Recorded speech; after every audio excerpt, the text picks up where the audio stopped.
OBC नेते लक्ष्मण हाके यांना थेट देवेंद्र फडणवीस आणि भाजपचे हस्तक म्हणत परभणी येथील आंदोलकांनी झिडकारले। लक्ष्मण हाके हे आज परभणी जिल्ह्याच्या दौऱ्यावर होते। या दौऱ्यादरम्यान छत्रपती शिवाजी महाराज पुतळा परिसरामध्ये असलेल्या मैदानावर सोमनाथ सूर्यवंशी यांच्या मागणीसाठी सुरू असलेल्या आंदोलनाला त्यांनी भेट दिली। यावेळी भाषणाला उभे राहिलेले असताना उपस्थित जनसमुदायाने त्यांना भाषण थांबवत थेट भाजप आणि देवेंद्र फडणवीस यांचे हस्तक आहेत, बीड जिल्ह्यातील प्रकरणी हे थेट वाल्मिक कराड यांचे समर्थन करतात आणि इथे येऊन आपली दिशाभूल करतात असे म्हणत हाके यांना झिडकारले। यावेळी हाके हे देखील जास्त बोलू शकले नाही, परंतु मी कोणत्याही पक्षाचा हस्तक नाही, कोणाचाही समर्थक नाही असं म्हणत त्यांनी आपली बाजू सावरायचा प्रयत्न केला। संविधान या शब्दाशी ज्यांनी स्वतःला नातं जोडून घेतलं होतं ते विजय वाकोडे साहेब, या दोघांना इथं श्रद्धांजली अर्पण करायला मी 25व्या दिवशी आलोय। मला उशीर झालाय हे मला मान्य आहे, त्याबद्दल मी पहिल्यांदा दिलगिरी व्यक्त करतो। कारण माझ्या स्वतःच्या आईला हार्ट अटॅक आलेला होता, त्यामुळे सांगलीमध्ये भारती हॉस्पिटलला मला 8 ते 10 दिवस गेले। मला 25वा दिवस उजाडला, मला खरं तर अगोदरच यायचं होतं।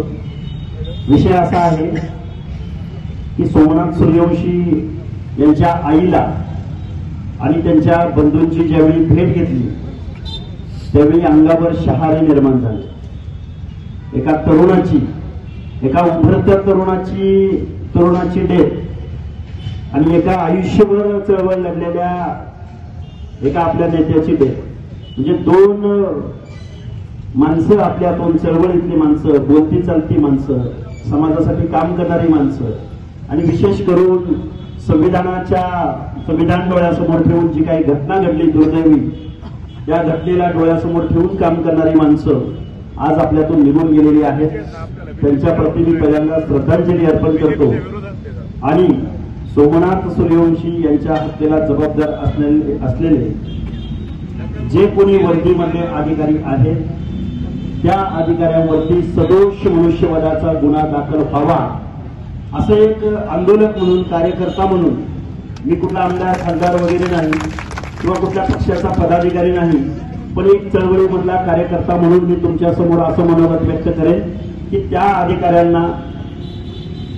अधिकाऱ्यांवरती सदोष मनुष्यवधाचा गुन्हा दाखल झाला पाहिजे आणि त्यासाठी तुमचंही हे आंदोलन सुरू आहे।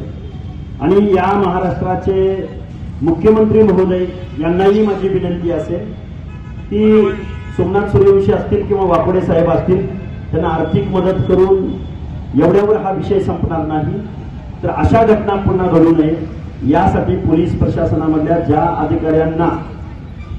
अधिकाऱ्यांवरती कारवाई करावी लागेल, नुसती कारवाई करूनही चालणार नाही, तर आमची माणसं गेलेली अनेक गोष्टी ऐकल्याने, त्यांच्या आईच्या तोंडून ऐकल्या।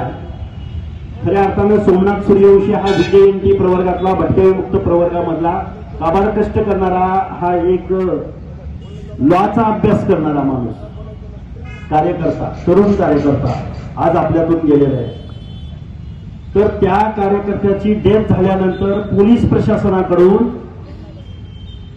आमच्या चळवळीतल्या कार्यकर्त्यांना फोन आला की तो ओबीसी मधला कार्यकर्ता आहे, म्हणजे परत तुमच्या आमच्यामध्ये डिवाइड करणं, परत तुमच्या आमच्यामधलं त्या भावनेबाबत तीव्रता कमी करणं, अशा पद्धतीचं काम जर पोलीस डिपार्टमेंट मधली माणसं करत असतील तर मला वाटतं हे दुर्दैवी आहे। एक माणूस गेलाय, त्या माणसाप्रती असणारी संवेदना कुठेही डोळ्यासमोर न ठेवता जर याचं अशा पद्धतीनं पाहत असतील तर ही दुर्दैवी गोष्ट आहे।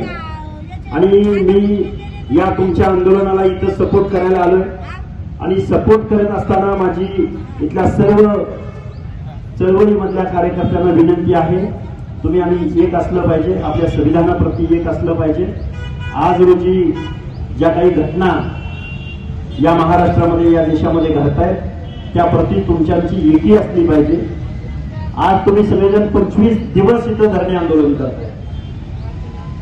मला वाटतं इथल्या शासन प्रशासनानं, जिल्हाधिकाऱ्यानं, एसपीनी इथं आलं पाहिजे, त्यांनी इथं आलं पाहिजे। आज 25वा दिवस आहे। मी निश्चित येऊ घातलेल्या 2-4 दिवसाच्या कालावधीमध्ये आम्ही मुंबईला जाऊ, त्यावेळी या 2 आपल्या लढवय्या नेत्यांच्या संदर्भात महाराष्ट्राच्या मुख्यमंत्र्यांना निश्चित तुमच्या भावना मी त्यांच्यापर्यंत पोहोचवेन। मुख्यमंत्र्यांना भावना पोहोचवणारे नाही तर मुख्यमंत्र्यांचे हस्तक बनवून लक्ष्मण हाके काम करतात। ज्या वाल्मिक कराडनं आपल्या समाजाच्या सोनवण्याचा खून केला त्यांचं समर्थन हे लोक करतात, वाल्मिक कराडचं समर्थन करतात आणि आपल्या आंबेडकरी समाजाची दिशाभूल करतात। जो बीजेपी आहे, देवेंद्र फडणवीस आहे, त्यांचे हस्तक आहेत। त्यांनी इलेक्शन मध्ये सांगितलं होतं बीजेपीला मतदान करा, हे लोक आपल्या मागे पाठिंबा देणार, ही भूमिका मानणार, हे सरासर अन्याय आहे।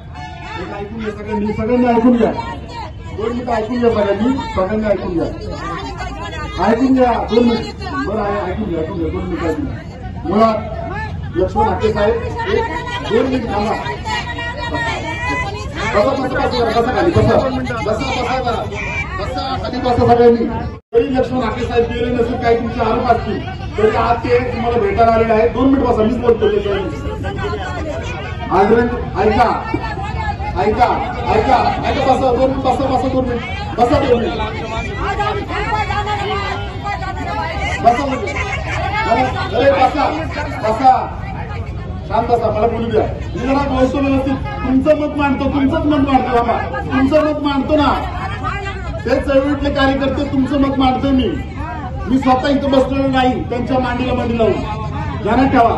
तुमचं मी 4 दिवस झालं मी 4 दिवस इथं बसलोय ना, त्या बसलो त्यांच्या मांडीला मांडी लावून। जरा ऐकून घ्या, ते आलेले आहेत सोमनाथ सुरेशला न्याय मिळाला पाहिजे म्हणून आलेले आहेत। मुळात थोडी हाके साहेब भावना समजून घ्या थोडी। काय झालं, 2 दिवसामध्ये जे बीडमध्ये प्रकरण घडलं, त्या बीडमध्ये प्रकरण घडत असताना 27 मेला बीडमध्ये खंडणीखोर जातात पवनचक्कीला गेल्यानंतर ते खंडणीखोर खंडणी मागतात। मग शिंदे नावाचा कोण अधिकारी येतो त्या कंपनीमधून आणि कंप्लेंट द्यायचा प्रयत्न करतो, पण ती कंप्लेंट होत नाही। परंतु 6 डिसेंबरला ज्या दिवशी डॉक्टर बाबासाहेब आंबेडकरांचं महापरिनिर्वाण झाले, त्या दिवशी 6 डिसेंबरला अशोक सोनवणे सारख्या एका बौद्ध मुलाला बेदम मारहाण केली आणि जातीवाचक शिव्यागाळ केला, हे सगळ्यांना माहित आहे। आणि यामध्ये एक प्रमुख आरोपी आहे, त्याचं नाव आहे वाल्मिक कराड। त्या वाल्मिक कराडची हाके साहेब तुम्ही बाजू घेतली हे माध्यमातून समजतात। 2 मिनिट मी मत मांडतो, तर बाजू घेतली असं समजत आहे मला। असं माझं वैयक्तिक मत आहे की महाराष्ट्र हा रयतेचे राजे शिवाजी महाराज, संभाजीराजे फुले शाहू आंबेडकर यांच्या विचाराचा आहे। एक तर भारतीय जनता पार्टीने 1989 साली मंडल आयोगाला विरोध केला होता, ओबीसी आरक्षणाला विरोध त्या लोकांनी केला होता आणि हीच लोक यांनी कमंडल यात्रा काढली होती आणि हीच भारतीय जनता पार्टीची लोक आपल्याला आज आरक्षणाची व्याख्या सांगतात। आज आपल्यामध्ये भांडण लावून ओबीसी मध्ये, मराठा समाजामध्ये, दलित समाजामध्ये, आदिवासी समाजामध्ये भारतीय जनता पार्टी भांडण लावते। आज भारतीय जनता पार्टी अशोक सोनवणेला सिक्युरिटी दिली नाही, त्याचं कुटुंब घाबरले। मी तिथे गेलो होतो, तुमचा आदर करून सांगतो, जरी तुम्ही आपण चळवळीतले कार्यकर्ते आहोत, आम्हाला तुमच्या बोलण्याचा अधिकार आहे। तुम्ही चळवळीतले कार्यकर्ते, मी स्वतः परत बोलतोय, तुम्ही चळवळीतले कार्यकर्ते, भाजपचे नाही। परंतु ज्या काल बातम्या आल्या की वाल्मिक कराड बरोबर तुम्ही त्यांची साईड घेतली, बरोबर, ते फोटो बद्दल नाही बोलणार मी, फोटो असंख्य लोकांचे असतील, परंतु जी साईड घेतली त्यांची की आम्ही यांच्याबरोबर यांना टार्गेट केलं जाते, टार्गेट कसं? वाल्मिक कराड एक आरोपी खंडणीतले, वाल्मिक कराडनी जर ती खंडणीचा आरोपी नसते तर ती खंडणी मागायला गेले नसते, नंतर त्या मुलाचा खून झाला नसता। तो बहुजनातला मुलगा आहे, आपल्या समाजाचा बहुजनाचा आहे, संतोष देशमुख, तो वाचला असता ना। त्यामुळे विनंती करतो साहेब, तुमच्यासारख्या कार्यकर्त्याने जो माणूस व्हीपी सिंगांना मानतो या भारत देशामध्ये, आमचा तुमच्यावर म्हणजे अधिकार आहे म्हणून बोलतोय की आपण कोणत्याही परिस्थितीमध्ये वाल्मिक कराडची साईड घेऊ नये। वाल्मिक कराडची साईड जर घेतली तर अशोक सोनवणे जो दलित मुलाला मारलेला आहे, ज्या बहुजन संतोष देशमुख मुलाला मारलेला आहे, तिथं जातीपातीचा प्रश्नच नाही साहेब। जातीपात कोणाला कोण टार्गेट करत नाही।